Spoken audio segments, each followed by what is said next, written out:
नवरात्र महोत्सवात महिला, तरुणी गरबा, दांडियाचा सराव मोठ्या प्रमाणावर करतात. त्यांच्यावर कोणतेही निर्बंध नसतील. पण एखाद्या संस्थेच्या वतीने किंवा मंडळातर्फे दांडिया गरबा स्पर्धा आयोजित केल्यास त्यासाठी स्थानिक पोलिसांची परवानगी घेणे बंधनकारक असणार आहे. गरबा दांडियाचे सराव ज्या ठिकाणी महिला तरुणी करतात त्या ठिकाणी पोलिसांचे पेट्रोलिंग राहणार आहे. नवरात्रोत्सवात दर्शनासाठी महिला घराबाहेर पडतात. याशिवाय गरबा दांडियाच्या सरावासाठी देखील महिला बाहेर जातात. त्यांना सुरक्षितपणे शहरातील कोणत्याही भागातून बिनधास्तपणे फिरता यावे यासाठी पोलिसांकडून रात्री 10 नंतर विनाकारण घराबाहेर फिरणाऱ्यांवर कारवाई केली जाणार आहे. याशिवाय ठिकठिकाणी नाकाबंदी करून वाहनांची आणि वाहन चालकांची तपासणी होईल. मद्यपी वाहन चालकांवर कठोर कारवाई केली जाणार आहे. या पार्श्वभूमीवर आजपासून 3 ऑक्टोबर ते 12 ऑक्टोबरपर्यंत शहरातील 3 पोलीस उपायुक्तांच्या नेतृत्वात दररोज शहरातील वेगवेगळ्या भागातील पाहणी केली जाणार आहे.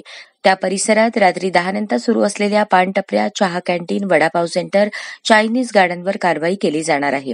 याशिवाय ज्या दुकानांसमोर विनाकारण थांबणाऱ्यांची गर्दी राहील त्यांच्यावर देखील कारवाई करून ते दुकान रात्री 10 पूर्वी बंद करावे लागेल असा इशारा पोलिसांनी दिला आहे.